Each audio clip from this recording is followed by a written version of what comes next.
Hello friends, मैं Balram Singh ब्रजैड academy की online classes में आपका एक बार फिर से स्वागत करता हूं। और दोस्तों देखिए, हम मेवाड़ राजवंश के बारे में पढ़ रहे थे। राजस्थान के प्रमुख राजवंशों में हमने पहला राजवंश जो लिया था वो मेवाड़ राजवंश की जानकारी ले रहे थे। और मेवाड़ राजवंश में हमने जो रावल शाखा थी वो पढ़ ली थी। अब हम स्टार्ट करने वाले हैं मेवाड़ की द्वितीय शाखा सिसोदिया शाखा के बारे में। तो अब आज मैं आपको राजस्थान की सिसोदिया शाखा के बारे में जानकारी दूंगा। देखिए दोस्तों, सिसोदिया शाखा,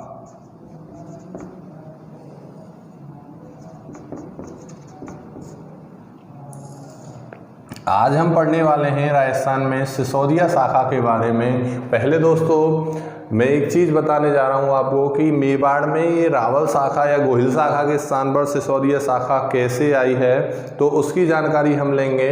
देखिए, मैंने दोस्तों आपको एक चीज़ बताई होगी, मैंने एक शासक पढ़ाया होगा आपको। उस शासक का नाम मैंने बताया होगा कि एक शासक हुआ था कर्ण सिंह। और कर्ण सिंह के मैंने दो पुत्र आपको बताए होंगे। एक बताया होगा छेम सिंह और एक बताया होगा राहप। कर्ण सिंह के कितने बेटे बताए थे मैंने? छेम सिंह और राहप। छेम सिंह के बाद में हमने पढ़ा था सामंत सिंह, कुमार सिंह, जैत्र सिंह, फिर तेज सिंह,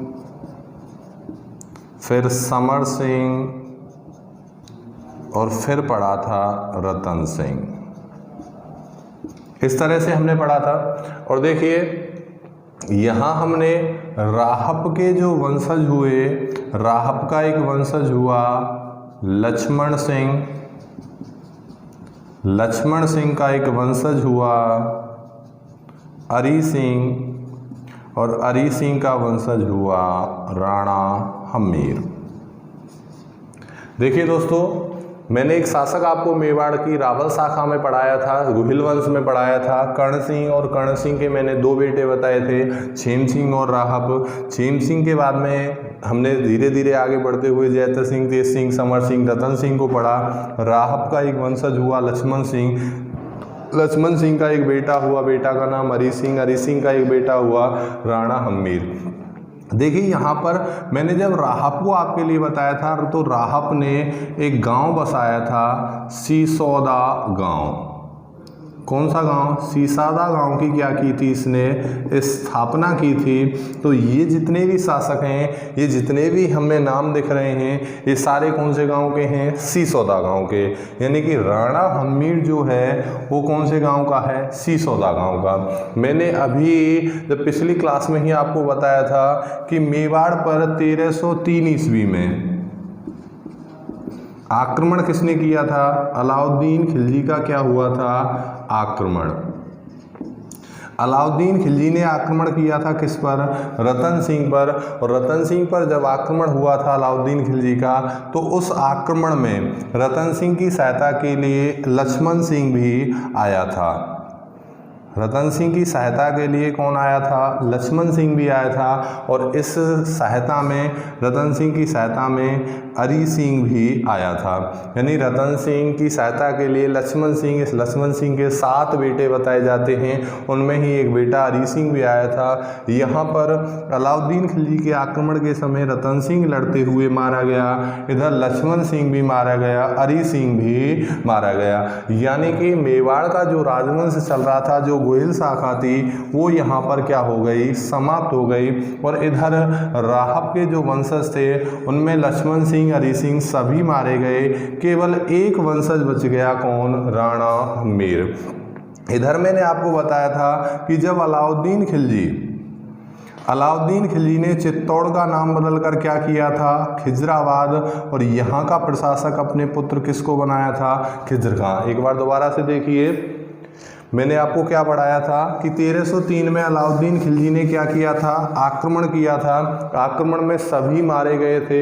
और यहाँ पर अलाउद्दीन खिलजी ने चित्तौड़ का जो प्रशासक बनाया था,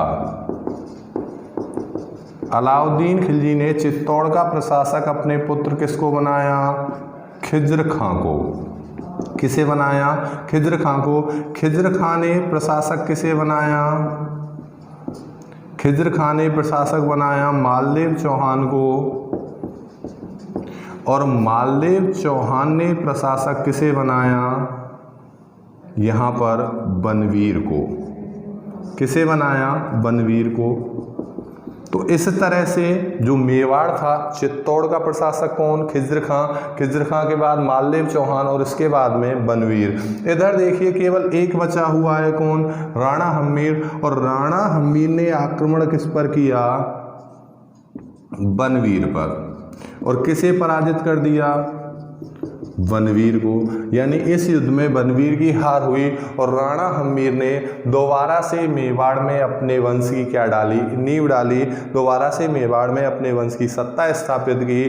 इसलिए राणा हम्मीर, अब देखिए राणा हम्मीर कौन से गांव का है? सिसोदा गांव का। किस गांव का है? सिसोदा गांव का। तो राणा हम्मीर के बाद जितने भी शासक हुए वे क्या कहलाए? सिसोदिया शाखा से रिलेटेड सिसोदिया वंश के शासक कहलाए। तो इस तरह से मेवाड़ में सिसोदिया शाखा का क्या हुआ है? जन्म हुआ है। देखिए एक बार दोबारा से, कर्ण सिंह के कितने बेटे हैं? 2, छेम सिंह और राहब। छेम सिंह जो रावल शाखा का जन्मदाता है। छेम सिंह के बाद तो रावल शाखा स्टार्ट हो गई थी, और उसके बाद जयद्र सिंह, तेज सिंह, समर सिंह, रतन सिंह, हमने बहुत शासक पढ़े थे। इधर राहब का वंशज लक्ष्मण सिंह, अरी सिंह, राणा हम्मीर। यहाँ जब आक्रमण हुआ था अलाउद्दीन खिलजी का, तो अलाउद्दीन खिलजी के आक्रमण के समय लक्ष्मण सिंह, हरि सिंह किसकी सहायता के लिए आए? रतन सिंह की। और ये लड़ते हुए मारे गए। केवल एक बच गया, कौन? राणा हम्मीर। इधर अलाउद्दीन ने चित्तौड़ का प्रशासक खिज्र खां को बनाया। खिज्र खां ने मालदेव चौहान को, और मालदेव चौहान ने बनवीर को बनाया। इधर देखिए राणा हम्मीर ने बनवीर पर आक्रमण किया और बनवीर को क्या कर दिया? पराजित कर दिया। इस तरह से राणा हम्मीर ने दोबारा से मेवाड़ वंश में अपने वंश की क्या डाली थी? नींव डाली थी मेवाड़ में। इसलिए राणा हम्मीर से आगे के जितने भी शासक हुए वे कहलाए क्या? सिसोदिया। तो हमें पहला सिसोदिया वंश में जो शासक पढ़ना है वो कौन पढ़ना है? राणा हम्मीर। अब हम बात करेंगे किस शासक के बारे में? राणा हम्मीर के बारे में बात करेंगे। दोस्तों यहाँ तक आपको मेरे हिसाब से कोई समस्या नहीं होनी चाहिए। मैंने बता दिया कि राणा हम्मीर सिसोदा गांव का था और इसने जो बनवीर है उसको पराजित करके दोबारा से मेवाड़ में अपने वंश की क्या डाली थी? नींव डाली थी।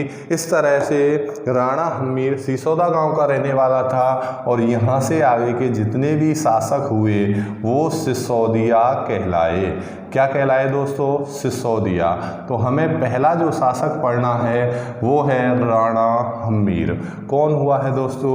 राणा हम्मीर। सिसोदिया शाखा का पहला जो शासक है वो कौन कहलाता है? राणा हम्मीर। देखिए दोस्तों राणा हम्मीर के अगर हम पिता की बात करें तो इनके पिता का नाम अरी सिंह। क्या नाम है? अरी सिंह। यह सिसोदा गांव का सामंत था। यह सिसोदा गांव का सामंत था, इसलिए इसे सिसोदिया शाखा का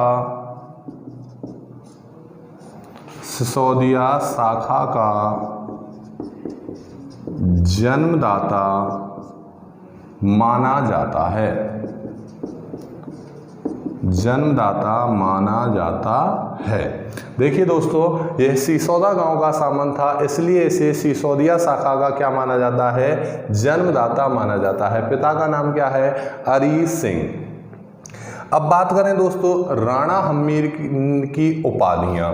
देखिए दोस्तों राणा हम्मीर की अगर हम उपाधियों की बात करें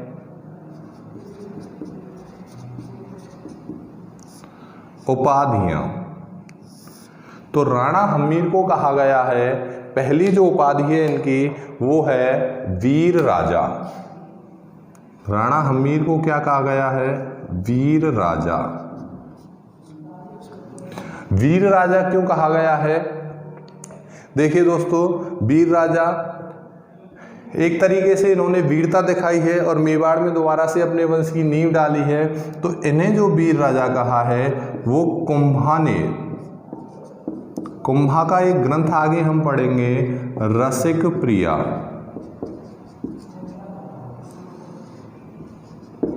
रसिक प्रिया में इन्हें क्या कहा है, वीर राजा कहा है। कुंभा ने अपने ग्रंथ रसिक प्रिया में इन्हें क्या कहा है, वीर राजा की उपाधि दी है। किसने दी है, कुंभा ने। इसके अलावा इन्हें बोला जाता है मेवाड़ का उद्धारक। मेवाड़ का क्या कहलाते हैं ये, उद्धारक, क्योंकि दोबारा से मेवाड़ में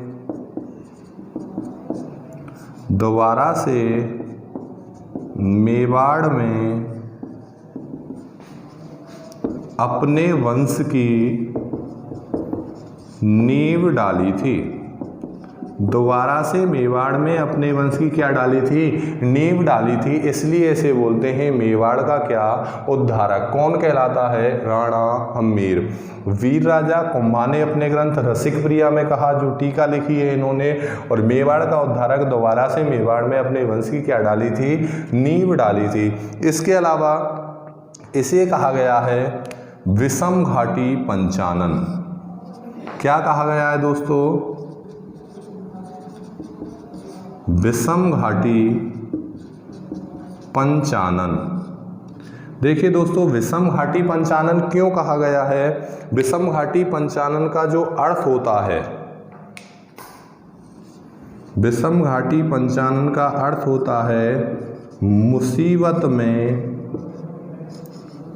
सिंह के समान। मुसीबत में सिंह के समान, यानी कि विपरीत परिस्थितियों में भी अड़िग रहने वाला क्या कहलाता है, विषम घाटी पंचानन। और विषम घाटी पंचानन जो इनको उपाधि दी गई है वो दी गई है कुंभलगढ़ प्रशस्ति तथा कीर्ति स्तंभ प्रशस्ति में। कुंभलगढ़ प्रशस्ति तथा कीर्ति स्तंभ प्रशस्ति में से क्या कहा गया है, विषम घाटी पंचानन कहा गया है, जिसका अर्थ क्या है, मुसीबत में सिंह के समान। देखिए दोस्तों, राणा हम्मीर की कुछ उपाधियां बताई मैंने। पहली बताई है वीर राजा, जो इसे कुंभा ने दी है, और कुंभा ने इसे कौन से ग्रंथ में कहा है, रसिक प्रिया ग्रंथ में कहा है। इसे ही बोला जाता है मेवाड़ का उद्धारक, क्योंकि दोबारा से मेवाड़ में अपने वंश की क्या डाली थी, नींव डाली थी। विषम घाटी पंचानन, कुंभलगढ़ प्रशस्ति तथा कीर्ति स्तंभ प्रशस्ति में, जिसका अर्थ क्या होता है, मुसीबत में सिंह के समान। इसके बाद में देखिए दोस्तों, राणा हम्मीर को कर्नल जेम्स टॉड ने, राणा हम्मीर को कर्नल जेम्स टॉड ने, कर्नल जेम्स टॉड ने राणा हम्मीर को अपने समय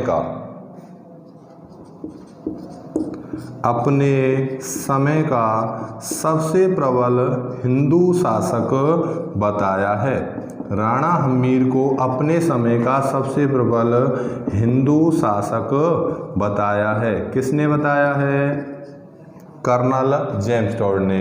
इन्हें अपने समय का सबसे प्रबल क्या बताया है, हिंदू शासक बताया है। किसने बताया है, कर्नल जेम्स टॉड ने। एक बार दोबारा से देखिए दोस्तों, राणा हम्मीर के उपाधियों की बात कर रहे थे हम, और राणा हम्मीर की पहली उपाधि है वीर राजा। वीर राजा इन्हें कुंभा ने अपने ग्रंथ रसिक प्रिया में कहा था। मेवाड़ का उद्धारक, दोबारा से मेवाड़ में अपने वंश की क्या डाली थी, नींव डाली थी। याद रखना दोस्तों, मेवाड़ का एक और उद्धारक पढ़ेंगे हम आगे, जब महाराणा प्रताप पढ़ेंगे तो उसमें एक व्यक्ति का जिक्र आएगा, भामा शाह, जिसने अपने पूरे जीवन की संपत्ति महाराणा प्रताप को दान में दे दी थी। उसे भी मेवाड़ का उद्धारक कहते हैं। तो मेवाड़ का पहला उद्धारक कौन है, राणा हम्मीर। इसे ही कहते हैं विषम घाटी पंचानन। कुंभलगढ़ प्रशस्ति तथा कीर्ति स्तंभ प्रशस्ति में क्या कहा गया है? विषम घाटी पंचानन, जिसका अर्थ होता है मुसीबत में सिंह के समान। कर्नल जेम्स टोड ने इन्हें अपने समय का सबसे प्रबल क्या बताया है? हिंदू शासक। इसके अलावा बात करें तो राणा हम्मीर ने एक युद्ध लड़ा था दोस्तों, सिंगोली का युद्ध। कौन सा युद्ध लड़ा था? सिंगोली का युद्ध। और सिंगोली का जो युद्ध हुआ था ये हुआ था 1326-27 में। कब हुआ है दोस्तों? 1326-27 में युद्ध हुआ था सिंगोली का। और सिंगोली के युद्ध में आमने सामने थे राणा हम्मीर वर्सेज, इस समय दिल्ली का शासक था मोहम्मद बिन तुगलक। कौन शासक था? मोहम्मद बिन तुगलक।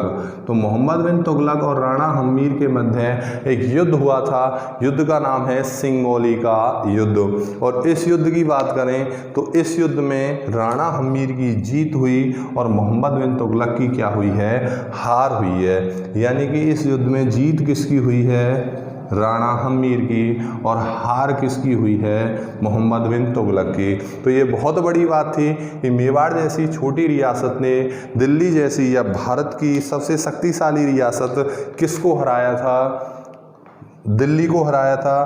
तो इसीलिए कर्नल जेम्स टोड ने इन्हें अपने समय का सबसे प्रबल क्या बताया था? हिंदू शासक। देखिए राणा हम्मीर में एक और बात याद रखने योग्य है कि इन्होंने, राणा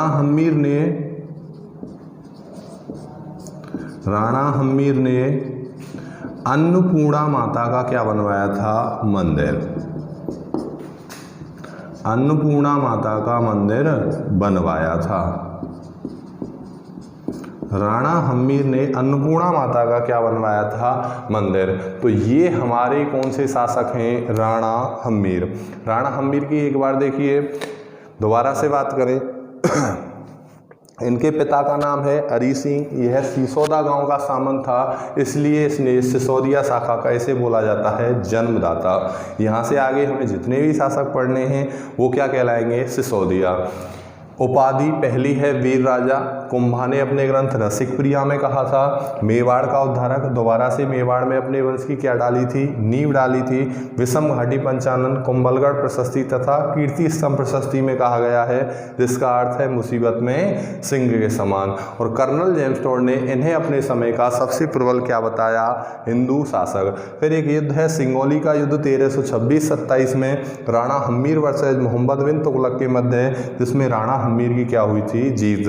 राणा हम्मीर ने अन्नपूर्णा माता का क्या बनवाया था? मंदिर बनवाया था। तो ये हमारे कौन से शासक हैं? राणा हम्मीर, जिन्होंने मेवाड़ में दोबारा से अपने वंश की क्या डाली थी? नींव डाली थी। इसीलिए इन्हें मेवाड़ का उद्धारक, वीर राजा, बहुत सारी उपाधियों से उद्बोधित किया गया है। इनकी बहुत सारी उपाधियां हैं क्योंकि इन्होंने मेवाड़ की खोई हुई प्रतिष्ठा को वापस लौटाया था। नहीं तो शायद हम आज मेवाड़ का जो इतिहास है वो रावल रतन सिंह पर ही समाप्त कर देते और आगे हमें कोई भी शासक पढ़ने को नहीं मिलता। लेकिन राणा हम्मीर ने दोबारा से मेवाड़ में अपने वंश की क्या डाली थी? नींव डाली थी। इसलिए राणा हम्मीर को मेवाड़ का उद्धारक के नाम से भी जाना गया है। राणा हम्मीर के बाद जो अगला शासक हमें पढ़ना है वो है राणा क्षेत्र सिंह। अगला शासक देखिए दोस्तों कौन सा है? राणा क्षेत्र सिंह।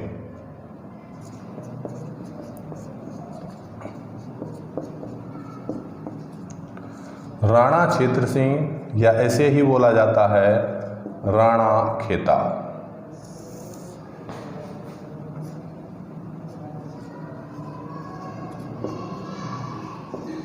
अगला शासक कौन है? राणा क्षेत्र सिंह या राणा खेता। देखिए दोस्तों राणा क्षेत्र सिंह या राणा खेता की बात करें तो इन्होंने बहुत मेवाड़ सत्ता का बहुत ज़्यादा विस्तार किया था। विस्तार कैसे? देखिए ये क्षेत्र जैसे मान लिया हमने कौन सा है? मेवाड़। ये क्षेत्र कौन सा हो गया? मेवाड़। इसके आसपास के इन्होंने बहुत सारे क्षेत्रों को जीता था। जैसे बात करें देखिए इन्होंने सबसे पहले अजमेर को जीता, उसके बाद इन्होंने नागौर को जीता, हाड़ौती को जीता, मालवा को जीता,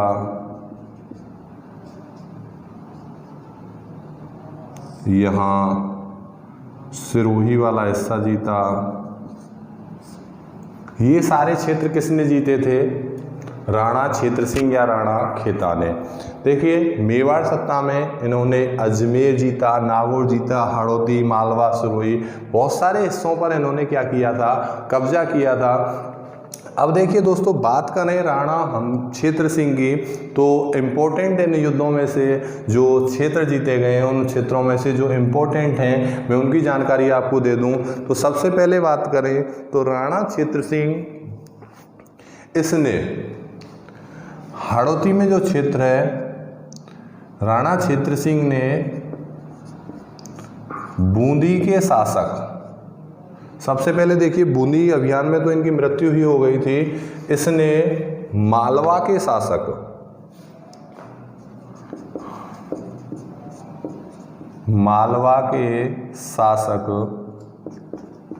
दिलावर खां को पराजित कर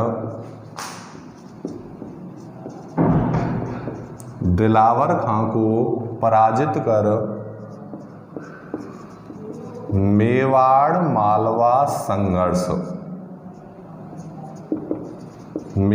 मालवा संघर्ष की नींव डाली।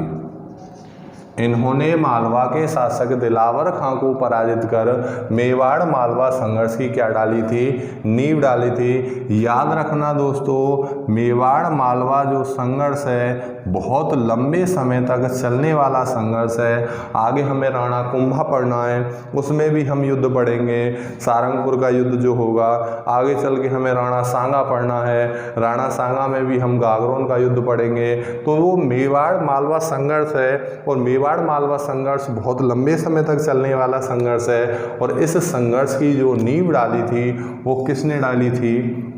राणा छेत्र सिंह ने। राणा छेत्र सिंह की बात करें तो राणा छेत्र सिंह ने बूंदी के शासक लाल सिंह हाड़ा को पराजित किया था। इसने बूंदी के शासक लाल सिंह हाड़ा को पराजित किया था।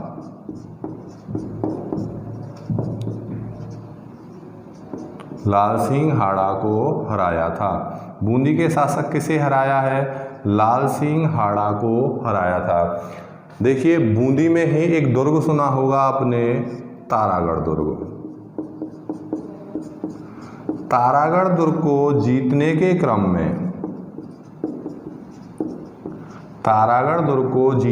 क्रम में राणा छेत्र सिंह की मृत्यु हुई।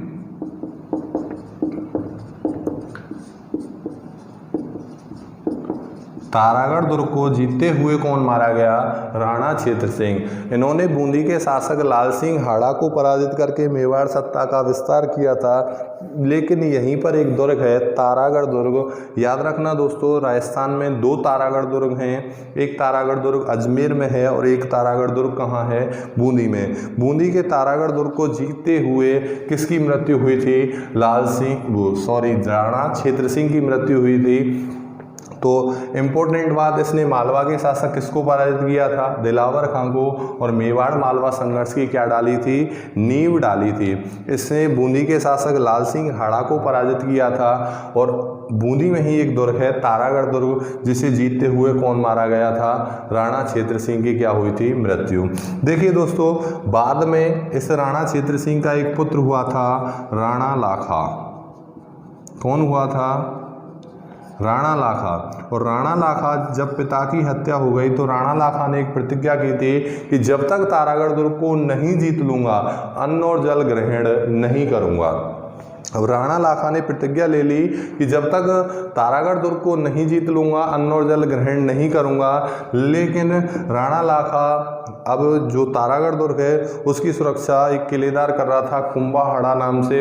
अब कुंभाहड़ा ने सोचा कि राणा लाखा को तो वैसे ही मार दिया जाएगा, कुछ दिन तारागढ़ दुर्ग मत जीतने दो, और भूख और प्यास के अभाव में ही कौन मर जाएगा, राणा लाखा। तो राणा लाखा ने अपनी पूरी कोशिश कर ली, लेकिन तारागढ़ दुर्ग को कौन नहीं जीत पा रहा था, राणा लाखा। अब भूख और प्यास के मारे बुरी हालत हो रही थी राणा लाखा की। फिर पंडितों को बुलाया गया, तांत्रिकों को बुलाया गया, कुछ समझदार व्यक्तियों को बुलाया गया और उनसे पूछा गया कि भाई ऐसे ऐसे प्रतिज्ञा ले लिए, इसका कोई तोड़ बताओ, तारागढ़ दुर्ग को हम नहीं जीत पा रहे हैं।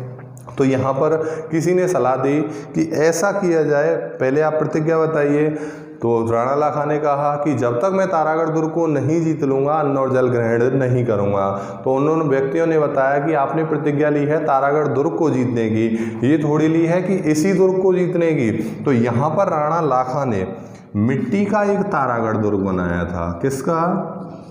मिट्टी का तारागढ़ दुर्ग बनाकर उसे जीता था।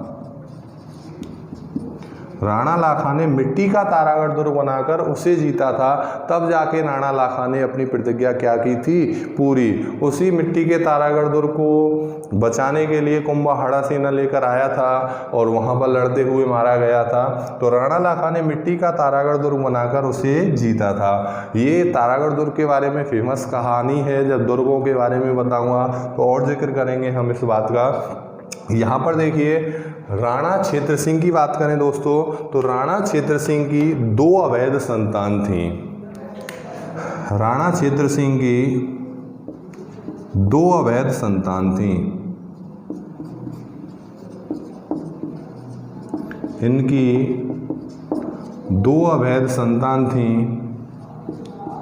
चाचा और मेरा। कौन कौन सी? चाचा और मेरा। और याद रखना दोस्तों, इनकी जो माता थी वो खातिन जाति से थी। किस जाति से? खातिन जाति से। ठीक है। तो यहाँ पर इनकी 2 अवैध संतान कौन कौन थी? चाचा और मेरा, जिनकी माता कौन थी? खातिन जाति से थी। इनको याद रखना, इनका जिक्र आगे हम करेंगे जब राणा मोकल पढ़ेंगे, क्योंकि राणा मोकल की हत्या इन्होंने ही की थी। तो चाचा और मेरा को याद रखना है हमें। तो यहाँ पर देखिए, एक बार राणा क्षेत्र सिंह दोबारा से बता रहा हूँ मैं, इसने मालवा के शासक किसे पराजित किया था? दिलावर खां को पराजित कर मेवाड़ मालवा संघर्ष की क्या डाली थी?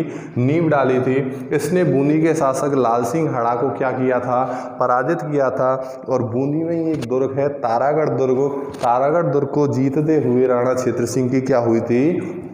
मृत्यु। बाद में इनका एक पुत्र हुआ राणा लाखा। उन्होंने प्रतिज्ञा ली थी कि जब तक तारागढ़ दुर्ग को नहीं जीत लूँगा अन्न और जल ग्रहण नहीं करूँगा।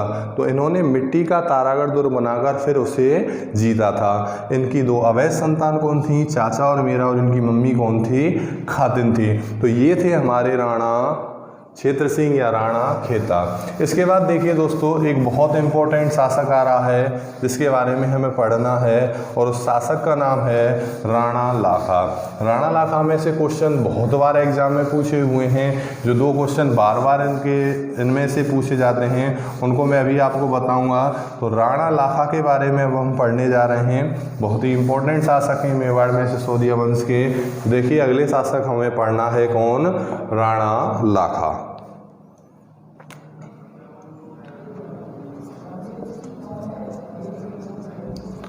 राणा लाखा या राणा लक्ष्य सिंह।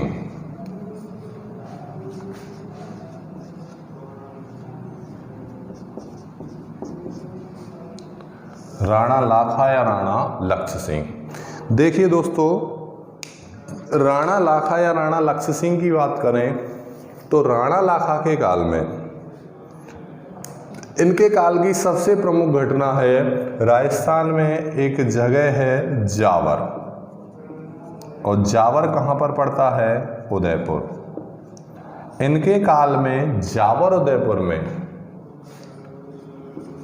चांदी की खान निकली थी। किसकी खान? चांदी की। इनके काल की सबसे प्रमुख घटना जावर उदयपुर में चांदी की खान निकलना था। दोस्तों याद रखना, राजस्थान की सबसे बड़ी चांदी, सीसा या जस्ता की सबसे बड़ी जो खान है वो है जावर उदयपुर में, जो किसके काल में निकली थी? राणा लाखा के काल में निकली थी। तो इनके काल में जावर उदयपुर में चांदी की खान निकली थी। अगर एग्जाम में चांदी ना देकर आपसे पूछे सीसा जस्ता की खान, तो भी हमें आंसर क्या करना है? जावर उदयपुर। और ये भी किसके साथ, किसके काल में? राणा लाखा के काल में। क्योंकि याद रखना दोस्तों, जिस जगह चांदी निकलती है उस जगह सीसा और जस्ता ऑटोमेटिक पाया जाता है। चांदी, सीसा, जस्ता तीनों सम्मिश्रित रूप से निकाले जाते हैं और इन्हें कहा जाता है गैलेना। बाद में इनका परिशोधन कर इन्हें अलग अलग किया जाता है, लेकिन जब तीनों खनिज के रूप में निकाले जाते हैं तो तीनों साथ में ही निकाले जाते हैं। तो राणा लाखा के काल में जावर उदयपुर में किसकी खान निकली थी? चांदी की खान निकली थी। इन्हीं के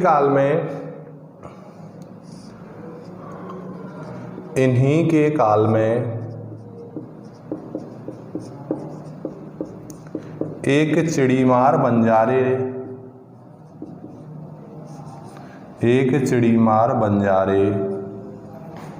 पिच्चू ने अपने बैल की स्मृति में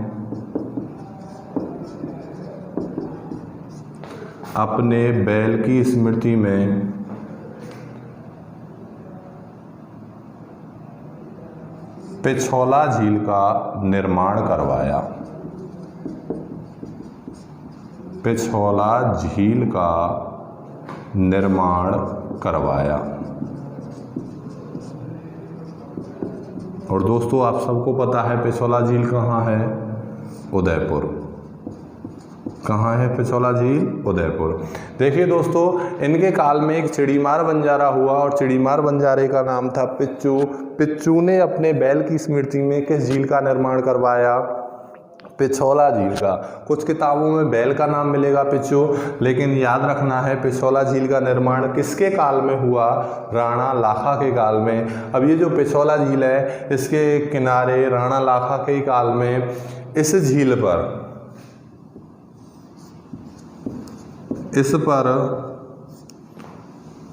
राणा लाखा ने नटनी का इस झील के किनारे राणा लाखा ने इस झील के किनारे लाखा ने नटनी का चबूतरा बनवाया था। और नटनी का नाम मिलता है गलकी। कौन सी नटनी? गलकी नामक नटनी का क्या बनवाया था? चबूतरा बनवाया था। किस झील के किनारे? पिछौला झील के किनारे। देखिए दोस्तों, जैसे राजस्थान में ये झील है कौन सी? पिछौला झील। और पिछौला झील, इसके किनारे इसने क्या बनवाया है? नटनी का चबूतरा। क्या बनवा दिया? नटनी का चबूतरा। और नटनी का नाम क्या मिलता है? गलकी। देखिए दोस्तों, इस पिछौला झील में बहुत सारी चीज़ें बनी हुई हैं, जैसे इसमें हैं जग मंदिर, जग निवास महल, जग मंदिर, जग निवास महल। आगे जैसे जैसे मेवाड़ के शासक आएंगे, जैसे जग मंदिर कर्ण सिंह ने प्रारंभ करवाए, जगत सिंह फर्स्ट ने पूर्ण करवाए, जग निवास महल जगत सिंह सेकंड ने बनवाए अपने नाम से ही। तो आगे जैसे जैसे शासक आएंगे हम इसके बारे में आपको जानकारी दे देंगे। पर अभी हम यहाँ पर कौन से शासक को पढ़ रहे हैं? राणा लाखा। तो राणा लाखा ने इस झील पर क्या बनवाया था? गलकी नामक नटनी का चबूतरा। देखिए, राणा लाखा ने गलकी नामक नटनी का चबूतरा कैसे बनवाया था? तो बात करें इस झील की, तो गलकी नामक जो नटनी थी, नटों का जो काम होता है वो है कर्तव्य या खेल दिखाना। खेल दिखा रही थी गलकी नामक नटनी। तो ऐसे ही राणा लाखा ने पूछ लिया कि गलकी तेरा सबसे अच्छा कर्तव्य कौन सा है? तो गलकी ने एक बात कही कि मैं एक रस्से के सहारे रस्से पर चलते हुए और पूरी पिछोला झील को क्या कर सकती हूँ, पार कर सकती हूँ। बड़ी में आकर राणा लाखा जो जानते ही होंगे प्रतिज्ञा करने में माहिर था, पहले भी प्रतिज्ञा की थी कि तारागढ़ दुर्ग को नहीं जीतूंगा तो अन्न और जल ग्रहण नहीं करूंगा। ऐसे ही इसने प्रतिज्ञा कर ली कि अगर गलगी तूने पिछोला झील को पार कर लिया, ये असंभव कार्य है, होगा नहीं तुझसे, लेकिन अगर तूने ऐसा कर लिया तो मैं आधे मेवाड़ राज्य को तुझको सौंप दूंगा। गलगी तुरंत तैयार हो गई, पिछोला झील के आर पार रस्सा बांध दिया गया और इस पर गलगी ने चलना प्रारंभ कर दिया। गलगी आधी से ज़्यादा पिछोला झील को पार कर गई तो राजा को तो कोई टेंशन नहीं हो रही थी, लेकिन उसके जो सामंत थे उनको टेंशन हो रही थी कि हम जिंदगी भर सेवा करते करते हमारी गुजर गई और हमें आज तक एक गाँव भी नहीं मिला, और इस गलगी को थोड़ा ये पिछोला झील को पार करेगी और इसको आधा मेवाड़ राज्य मिल जाएगा। तो सामंतों को टेंशन हुई और सामंतों ने कहा है कि क्या किया कि एक सामंत ने तलवार से वो रास्ता काट दिया। गलगी पिछोला झील में डूब गई। गलगी को खेल दिखाना तो आता था लेकिन तैरना नहीं आता था, और इसी पिछोला झील में डूबकर कौन मर गई, गलगी। और उसी गलगी की याद में पिछोला झील पर कौन सा चबूतरा बना है, नटनी का चबूतरा। तो ये किसके काल में बना है, राणा लाखा के काल में। देखिए इसके काल में जावर उदयपुर में किसकी खान निकली थी, चांदी की। इसी के काल में एक चिड़ीमार बंजारे पिच्चू ने अपनी बैल की स्मृति में पिछोला झील का क्या करवाया था, निर्माण करवाया था। ये कहाँ पर है, उदयपुर में। और इस झील के किनारे लाखा ने नटनी का क्या बनवाया था, चबूतरा। नटनी का क्या नाम मिलता है, गलगी। देखिए राणा लाखा के काल में ही एक और इम्पोर्टेंट घटना हुई है। घटना क्या हुई है दोस्तों कि राजस्थान में एक रियासत थी मेवाड़, और इसके ही पास में एक रियासत है मारवाड़। एक रियासत कौन सी थी, मेवाड़, और एक रियासत कौन सी है, मारवाड़। इस समय मेवाड़ का जो शासक है वो है राणा लाखा। कौन है दोस्तों, राणा लाखा। इधर मारवाड़ का शासक था रावचूड़ा। कौन था शासक, रावचूड़ा। रावचूड़ा का एक पुत्र हुआ है, पुत्र का नाम है रणमल। रावचूड़ा का एक पुत्र कौन हुआ, रणमल। इसका एक और पुत्र था रावकाना। कौन सा पुत्र था, रावकाना। इसके दो पुत्र हो गए, रणमल और काना। इधर राणा लाखा के भी दो पुत्र थे। देखिए राणा लाखा का एक पुत्र था कुंवर चूड़ा या राणा चूड़ा, और इधर इसका एक पुत्र था राघव देव। क्या नाम है, राघव देव। देखिए दोस्तों मेवाड़ का शासक है राणा लाखा, इधर मारवाड़ का शासक है रावचूड़ा, और रावचूड़ा का एक पुत्र है रणमल और एक पुत्र कौन है, काना। इधर राणा लाखा का कुंवर चूड़ा और राघव देव। इस रणमल की एक बहन हुई, बहन का नाम था हंसाबाई। क्या नाम है दोस्तों, हंसाबाई। रणमल की एक बहन थी हंसाबाई। देखिए जब हम मारवाड़ का इतिहास पढ़ेंगे तो मारवाड़ में हम पढ़ेंगे कि रावचूड़ा की एक प्रतिहार रानी हुई थी। रानी का नाम था किशोर कंवरी। क्या नाम था, किशोर कंवरी। रावचूड़ा की एक रानी हुई, रानी का नाम था किशोर कंवरी, और किशोर कंवरी प्रतिहार राजकुमारी थी। और जब मैं मारवाड़ आपको पढ़ाऊंगा तो मारवाड़ में एक चीज़ पढ़ाऊंगा कि जब रावचूड़ा की शादी किशोर कंवरी से हुई थी तो इंदा परिहार ने रावचूड़ा को मंडौर क्षेत्र दहेज में दिया था, और इसी मंडौर को रावचूड़ा ने अपनी क्या बनाया था, राजधानी। तो रावचूड़ा जो था, रावचूड़ा किशोर कंवरी से ज़्यादा प्रेम करता था, और किशोर कंवरी के कहने पर ही इसने रणमल के स्थान पर शासक किसे बनाया, रावकाना को। यानी कि मारवाड़ का शासक इसने किसे बना दिया, रावकाना को। जबकि उत्तराधिकारी कौन है, रणमल। वास्तव में शासक कौन बनना चाहिए था, रणमल, लेकिन इसने किसे बनाया, रावकाना को। अब रणमल को अगर राज्य पाना है तो कोई ना कोई शक्ति से जुड़ना होगा, इसलिए रणमल ने सोचा कि अगर मैं मेवाड़ में अपनी बहन की शादी कर दूं तो मेवाड़ की सैनिक सहायता मुझे मिल जाएगी, और इसलिए रणमल ने अपनी बहन का विवाह प्रस्ताव किसके लिए भेजा, कुंवर चूड़ा के लिए। रणमल अपनी बहन हंसाबाई की शादी किससे करना चाहता था, हंसाबाई से। हंसाबाई का विवाह प्रस्ताव लेकर रणमल मेवाड़ पहुंच गया, लेकिन जब मेवाड़ पहुंचा तो मेवाड़ में दुर्भाग्यवश एक घटना घटित हो गई कि यहाँ पर देखिए रणमल जब दरबार में पहुंचा तो यहाँ दरबार में कुंवर चूड़ा उपस्थित नहीं था। तो रणमल ने वो नारियल किसको सौंपा? राणा लाखा को। राणा लाखा को नारियल सौंप दिया। राणा लाखा ने भी मजाक में आकर एक बात कह दी कि अब बुढ़ों को नारियल कौन चढ़ाए, यानी कि इस उम्र में भी ऐसा कौन है जो मेरी शादी करना चाहता है, मेरी शादी करने का इच्छुक है। ठीक है, रणमल को यह बात बहुत बुरी लगी। कोई भी व्यक्ति नहीं चाहेगा कि इस बुढ़े आदमी की शादी मेरी जवान बहन से हो, कोई भी नहीं चाहेगा कि अपनी बहन की शादी किसी बुढ़े के साथ में कर दे। रणमल हंसाबाई की शादी राणा लाखा से नहीं करना चाहता था, लेकिन अब क्या है, नारियल वापस नहीं हो सकता था। पहले के टाइम पे बात थी कि जिस रियासत में एक बार नारियल पहुंच जाता था, शादी वहीं होगी जब तक कि वो रियासत ना चाहे या फिर कोई ऐसी घटना ना घटे। तो यहाँ पर क्या है, रणमल हंसाबाई की शादी राणा लाखा से नहीं करना चाहता था, लेकिन राणा लाखा शादी करना चाहता था किससे? हंसाबाई से। बुढ़ापे में ऐसा ऑफर बार बार नहीं मिलता। ठीक है, अब यहाँ पर क्या हुआ कि हंसाबाई, रणमल ने कहा ठीक है मैं शादी कर दूंगा हंसाबाई की राणा लाखा तेरे साथ, लेकिन मेरी एक शर्त है कि तेरे और हंसाबाई के जो बेटा होगा वही मेवाड़ का अगला उत्तराधिकारी होगा। मेवाड़ का अगला क्या बनेगा? शासक।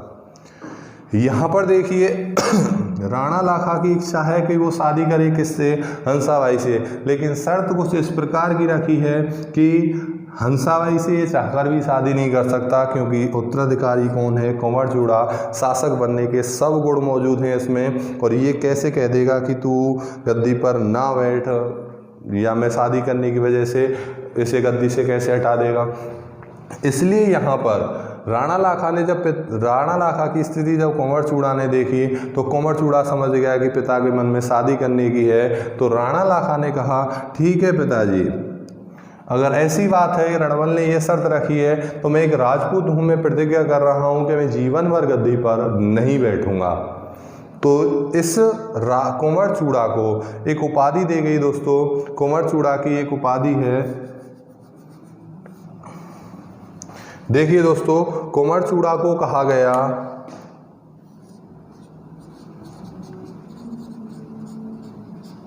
इसे कहा गया, पहली उपाधि जो इसे दी गई है वो है रघुकुल का राम।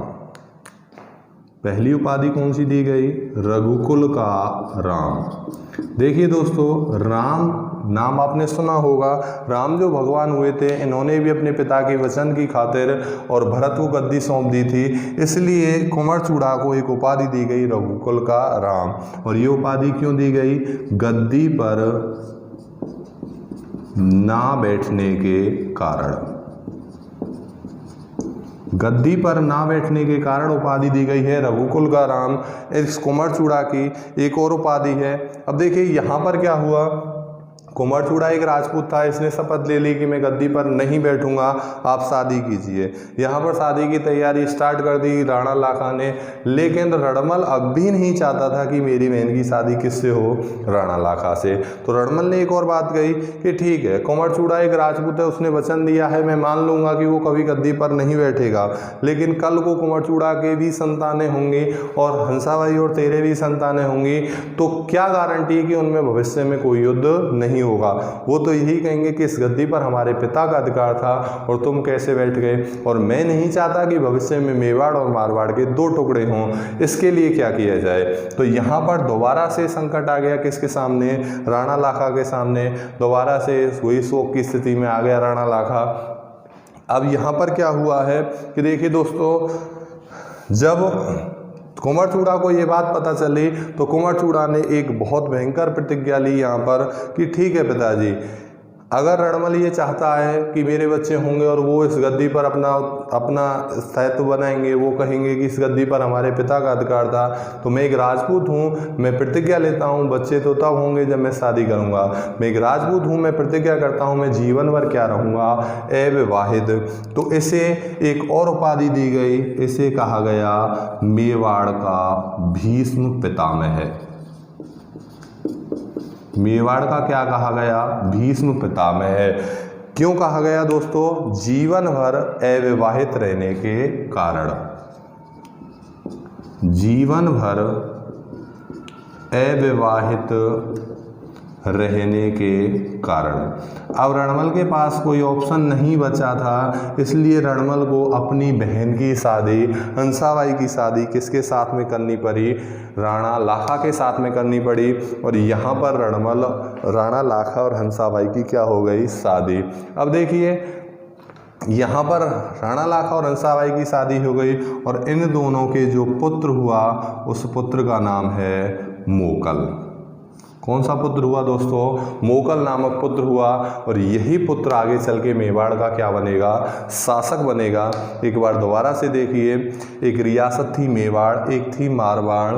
मेवाड़ का शासक राणा लाखा, मारवाड़ का राव चूड़ा। इधर राणा लाखा का बड़ा बेटा कुंवर चूड़ा, एक बेटा राघव देव। इधर राव चूड़ा के दो बेटे रणमल और राव कान्हा। इसकी एक पत्नी हुई किशोर कंवरी। किशोर कंवरी के कहने पर चूड़ा ने कान्हा को शासक बनाया। रणमल ने अपनी बहन हंसाबाई का विवाह प्रस्ताव किसके लिए भेजा? कुंवर चूड़ा के लिए। लेकिन वो चला किसके लिए गया? राणा लाखा। रणमल ने कुछ शर्तें रखी, इसलिए कुंवर चूड़ा ने दो भीषण प्रतिज्ञाएं की और इसलिए इसे दो उपाधि दी गई, पहली रघुकुल का राम और दूसरा मेवाड़ का भीष्म। गद्दी पर ना बैठने की शपथ ली, इसलिए रघुकुल का राम, और जीवन भर अविवाहित रहने की शपथ ली, इसलिए मेवाड़ का भीष्म पितामह। कौन कहलाता है? कुंवर चूड़ा। राणा लाखा और हंसाबाई के जो पुत्र हुआ वो कौन हुआ? मोकल। तो ये देखिए हमारा शासक था राणा लाखा या राणा लक्ष्य सिंह। राणा लाखा की एक बार बात करें देखिए तो इसके काल में जावर उदयपुर में किसकी खान निकली थी? चांदी की। इन्हीं के काल में एक चिड़ीमार बंजारे पिच्चू ने अपने बैल की स्मृति में किस झील का निर्माण करवाया? पिछौला झील। और पिछौला झील कहाँ पर है? उदयपुर में। इसी झील के किनारे लाखा ने गलकी नामक नटनी का क्या बनाया था? चबूतरा। कहानी में आपको बता ही चुका हूँ। राणा लाखा का वृद्धावस्था में जो विवाह हुआ वो रणमल की बहन हंसाबाई के साथ हुआ और इसी रणमल की बहन हंसाबाई के एक पुत्र हुआ कौन? मोकल। राणा लाखा का ज्येष्ठ पुत्र था कुंवर चूड़ा। इसने जीवन भर गद्दी पर ना बैठने की शपथ ली, इसलिए इसे रघुकुल का राम, तथा जीवन भर अविवाहित रहने की शपथ ली, इसीलिए इसे मेवाड़ का भीष्म कहते हैं। तो ये थे हमारे राणा लाखा। इसके बाद में जो अगला शासक बनेगा, जो वचन के अनुसार शासक बनेगा, वो होगा राणा मोकल। और राणा मोकल को हम पढ़ेंगे अगली क्लास में। अब याद रखना दोस्तों, राणा मोकल के बाद में एक बहुत इंपॉर्टेंट शासक आएंगे राणा कुंभा, जो हम अगली क्लास में डिस्कस करने वाले हैं। तो यहाँ हमने देखिए 3 शासक पढ़े, राणा हमीर, राणा क्षेत्र सिंह और राणा लाखा। इनके बारे में शायद मुझे उम्मीद है कि आपको कोई समस्या नहीं आ रही होगी। अगर फिर भी कोई समस्या आ रही है तो कमेंट बॉक्स में प्लीज़ कमेंट करके हमें बताएं, जिससे हम उस कमी को दूर कर सकें। और जो कुछ भी हो, अगर क्लासेस पसंद आ रही हैं तो लाइक ठोको, सब्सक्राइब करो और अपने दोस्तों में शेयर करो। दोस्तों, जो क्लास में अगर कोई भी कमी हो, कोई भी अच्छाई हो, तो प्लीज़ हमारा उत्साहवर्धन या हमें बताएं ज़रूर, जिससे हम और भी कोशिश कर सकें। और अपनी तैयारी आप धुआंधार मस्त तरीके से करो, जिससे आपका जो गोल है उसे आप अचीव कर सको। और अपने गोल को प्राप्त करने में कोई कसर मत छोड़ो। एक तरह से हम कोशिश कर रहे हैं कि आपको ऑफलाइन जैसा ही माहौल मिले। और देखिए दोस्तों, अगली बात करेंगे हम अगली क्लास में। आज मुझे सुनने के लिए धन्यवाद। Thank you so much.